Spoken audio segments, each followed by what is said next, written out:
finding out you are so rich you don't have to go to work, pay your mortgage, or worry about your credit card debt. To those in the lower or middle class, acquiring a large amount of money is life-changing. Winning the lottery is a pipe dream that millions of people have. In fact, so many people dream of it that citizens in 2016 of the United States of America spent $73.5 billion on regular lottery tickets. The UK followed behind with almost 7 billion euros. Winners range from a few $100 to receiving checks for millions. You would think a life changer like that would be for the better. However, according to lottery winners who cashed out millions, they wish they had never won the lottery. This leads us to the question, who are some of the biggest lottery winners and where are they now?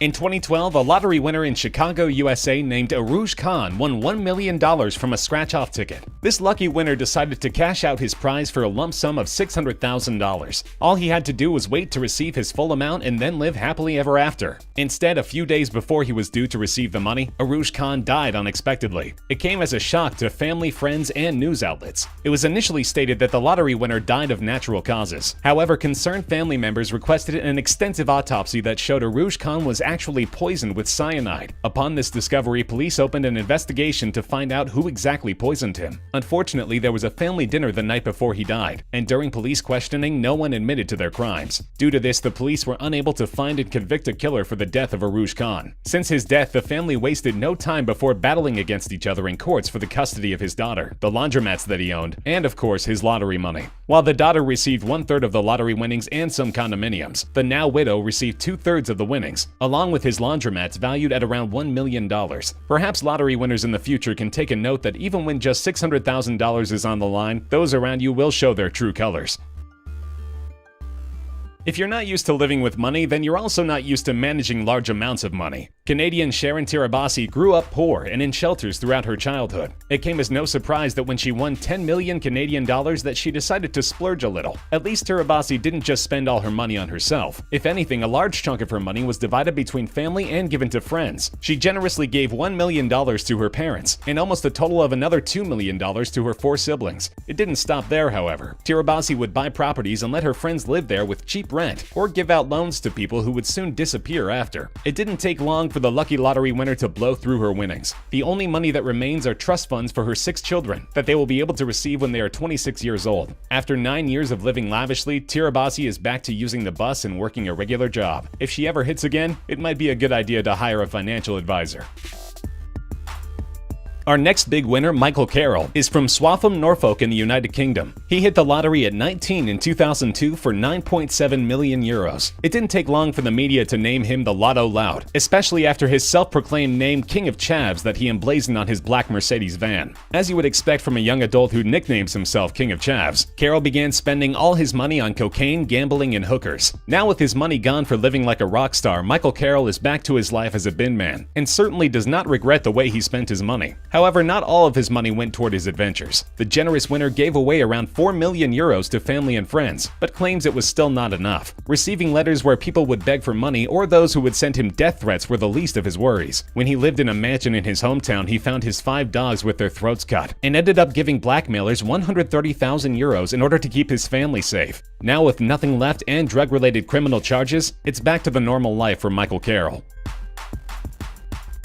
$16.2 million received in 26 annual checks, around almost $500,000 each, doesn't sound like a bad way to set yourself up yearly. It's beneficial since less taxes are taken from lottery winners who agree to accept the money in payments, versus receiving one large lump sum of cash. Within 3 months of receiving his first payment, William Bud Post was already $500,000 in debt, buying restaurants, cars, and even a twin-engine plane. That much money could have been easily paid off over the next couple of years of his annual payments, but the debt wasn't the worst thing he had to worry about. His brother had been convicted for trying to hire a killer to murder William Post and his 6th wife. Not only that, but Post was successfully sued by his landlady for 1/3 of his winnings, after 3 years of being in the courts. According to his landlady, William Post was behind on his mortgages, and agreed to split any of his winnings with her. If that isn't the cherry on top for this unlucky winner, he also had to deal with an assault charge after firing a weapon at someone trying to collect a debt from him. According to several interviews from various news outlets, William Bud Post claims he was much happier when he was broke, and that he couldn't wait for his lottery winnings to be gone. At the end of everything, he ended up spending all of his lottery winnings and managed a debt of $1 million. Post was living on $450 disability checks, and ended up passing away at 66 in 2006, the same year that our next big winner began his journey as a lottery winner.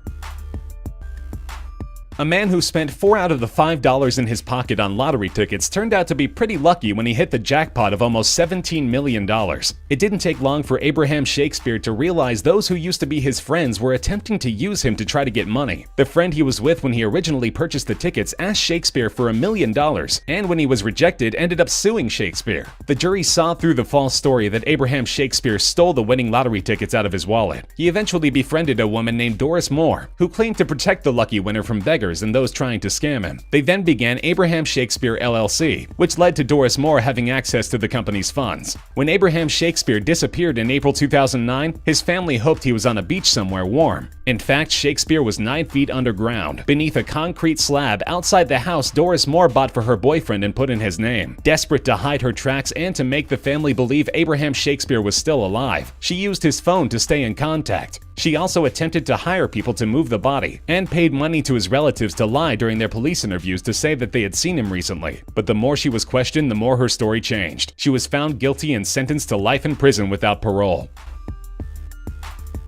Bob Erb from British Columbia won $25 million from the lottery. Unlike the other lottery winners we're going over today, his story is much brighter. Bob Erb initially invested $1 million to the legalization of marijuana, calling it Herb for Herb. It caused political controversy, but Bob Erb didn't care, stating he smoked 15 joints a day since the 1970s. Erb has also donated around $7 to $8 million for shelters, groups, and causes. One of the most heartfelt stories was a simple act of kindness while on vacation. Before winning the lottery, Bob Erb was known as a generous man who would help anyone in need. Prior to winning the lottery, Erb and his wife had a son who passed away due to cancer. After winning the lottery while traveling, Bob Erb met a man who owned a restaurant named Cliff Luther. While they were there, the owner expressed how his daughter, who also lived in British Columbia, was recently diagnosed with the same disease. On the way back from their travels, Bob Erb returned with a check for the owner of $10,000. Bob Erb is an example that not all lottery winners are cursed.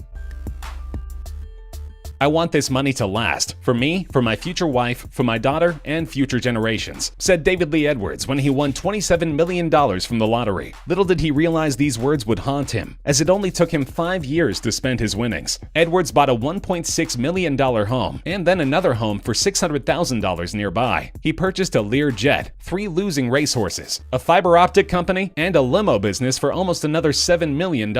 Edwards would buy himself jewelry pieces for over $200,000. TVs, vacations, and even a Hummer golf cart for his daughter to drive around the community, since she didn't have a license yet. It didn't take long for Edwards to develop a drug problem. It was reported him and his wife contracted hepatitis from their needle drugs, and had several run-ins with the police. 5 years after his big win, David Edwards had nothing to show for it. At the end of his financial fame, he was left broke in a storage container, sleeping in his own feces. A religious man from Houston, Texas found himself to be the winner of $30 million. His life before winning the lottery had left him exhausted from going job to job after being unable to become a preacher. Stacking shelves at Home Depot, Billy Bob Harold Jr. started playing the lottery hoping one day he would win. This lottery was his chance to turn it around for him, his wife, and their 3 sons. Once he received his first annual check, he celebrated with everyone in his family and from his church. Like most religious men, he was very generous, donating money to the church and helping those in the community. However, no matter how much he would give away, it was never enough. The consistent beggars put a strain on his marriage, and a year later they split. During a meeting with his financial advisor, Billy Bob told them that winning the lottery is the worst thing that ever happened to me. After only 2 years of receiving his lottery money, Billy Bob decided to take his own life with a shotgun to the chest. They say money doesn't buy happiness, and we can definitely agree that some of these lottery winners were very unhappy after the reality of having that much money settled in. However, not every lotto winner seems to be hit with the lottery curse. Tom Christ is another American living in California who hit big. He was at a golf course when he received the call that he just won $40 million. Instead of fantasizing about how he could spend his money, Tom Christ decided to donate the full amount to a charity to honor his late wife. He claimed he was lucky enough to financially secure himself for the rest of his life, death, and to pass on a good means to his children. He tried to remain anonymous for his winnings, but the state law required a picture of him with his check. It took him 7 months to tell his children that he had won the money. None of them had an issue with the donation, but wondered why it took him so long to tell them. His response was that he was unsure of how to handle the situation. Christ ended up retiring years later as the president and CEO of an electrical products and services wholesale company for what was reported $1.14 billion. After all, he did say he was financially secure enough already in order to donate the lottery winnings.